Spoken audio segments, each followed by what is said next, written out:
And so, the thing you have to sort of sit with, if you the type of person who sits with things, and I am, God help me, that is more or less my whole personality at this point, is that somewhere in a DuPont laboratory in probably 1962 or thereabouts, under fluorescent light of the specific flat institutional quality that makes everyone look like they've already died and just haven't been told yet, a team of research scientists fed rats a diet that was, and I want you to actually picture the percentage here, 25% Teflon.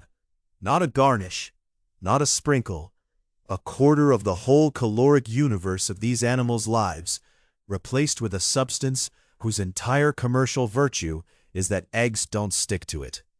And the rats, God bless them, on a diet of 25% PTFE for 90 days, the rats lost weight and showed no signs of toxicity, which is the kind of sentence that, if you let it, will keep you up at night in a very specific American way, because what it's actually describing is a food that isn't food, a substance engineered to occupy the mouth and stomach and mind of a hungry creature without actually being present to that creature in any nutritive sense, which, if you squint, is maybe the least metaphorical description of a certain kind of modern loneliness I've ever come across. Because here's the thing about hunger. Real hunger, the kind that isn't just about calories, it's a communication. Your stomach is trying to tell you something, and mostly what it's telling you is that you exist in time and have needs, and those needs will recur. And what this whole Teflon enterprise is chasing, some 60 years and one Ig Nobel Prize later, is a way to make that signal go quiet, without addressing what it's signaling. Researchers have long looked for ways to help people lose weight while still letting them eat to the point where they feel full, a full feeling largely caused by the stretch of the stomach, which, okay, is elegant structurally, the way certain kinds of self-deception are elegant. You don't solve the problem, you just find the exact anatomical location of the alarm bell and disconnect it. Rotem Naftalovich, the anesthesiologist who resurrected this whole thing, tells one outlet that he dug through 1960s DuPont research and found these rat studies. And I keep thinking about that verb, dug through, the archival loneliness of it. One guy alone with microfiche or PDFs of a defunct chemical giant's abandoned patent applications, looking for the ghost of an idea that the FDA, back when, presumably took one look at and declined to bless. And what does it say about a person, about any of us really, that the response to "we could make you feel full without feeding you" was not universal recoil, but 6 decades later, an award, an audience, mild international news coverage, and me, right now, talking to you about it? What strikes me now, coming at this from the other side of the table, so to speak, is the ceremony itself.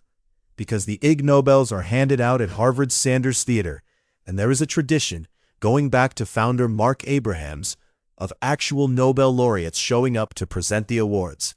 Real Nobel laureates, people who have presumably spent entire careers in a specific kind of monastic focus that produces things like recombinant DNA or the structure of quarks, and they stand there handing a trophy to a guy who dug up a 60-year-old rat study about eating Teflon, and the audience is encouraged to throw paper airplanes at the stage throughout. There is, I am told, a designated person whose entire job is to sweep the paper airplanes off the stage between segments, a broom and dustpan operation running underneath the whole affair like a kind of continuous ironic percussion. And what I keep snagging on is the question of what it actually feels like. Physiologically, in the body of Rotem Naftalovich, to be up there being applauded ironically for something he apparently means completely sincerely. Because, and here's the thing, the ceremony's whole tagline is that these are prizes that first make you laugh, then make you think, which is a formulation almost too on the nose for me to even use without feeling embarrassed about it, except that it's exactly the psychic terrain this whole Teflon business occupies. It is very funny, the image of a man patenting fry pan coating as a lunch item. And it is also, underneath, in the same way a joke about your father's funeral is also about your father's funeral, a real proposal, backed by real data about how we might treat obesity. Meaning the joke and the science are not two separate things happening on that stage, but the same thing seen from two angles. The way a rat that eats a quarter of its diet in Teflon and simply gets thinner is either the setup to a punchline or the outline of a pharmaceutical strategy, depending entirely on how much power you're willing to grant to something that never actually touches you. The connection that keeps presenting itself to me, and I want to walk through it slowly because I think it's actually the whole thing, is between eating Teflon and watching television. And I don't mean that as a cute rhetorical gesture. I mean it structurally, mechanically, in terms of what each does to the organism that consumes it. Because what is Teflon, nutritionally, except a substance that occupies the exact physical space where food goes, fills the stomach, produces the mechanoreceptor stretch response that your brain reads as satiety, moves through the digestive tract in a way that feels, from the inside, indistinguishable from being fed, while contributing nothing, zero, to the actual metabolic economy of staying alive. It is the form of food without the content of food. It is, and I recognize how this sounds, a kind of edible simulacrum, a thing engineered to trip the alarm that says you have been nourished, without any nourishment having actually occurred. And television, the specific kind Roy Plunkett could never have anticipated when he accidentally discovered PTFE in 1938 trying to make a new refrigerant, and instead created the stuff that would later coat both frying pans and, apparently, rats' digestive interiors. Television does the identical thing to the part of you that hungers for memeing, for connection, for the sense that your evening amounted to something. It fills the time-shaped stomach of consciousness. It produces the exact felt sensation of having been engaged, occupied, fed, without the actual caloric content of, say, a real conversation, or a book that costs you something to read.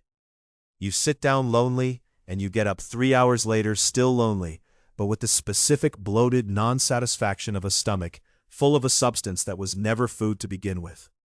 And the show or the scroll has passed through you, leaving no trace, no protein, no nitrogen for the tissue building of a self.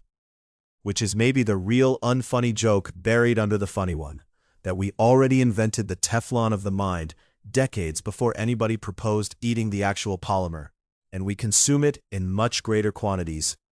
And nobody's given out a prize for that yet, ironic or otherwise, because it would require the entire audience to recognize itself in the rat.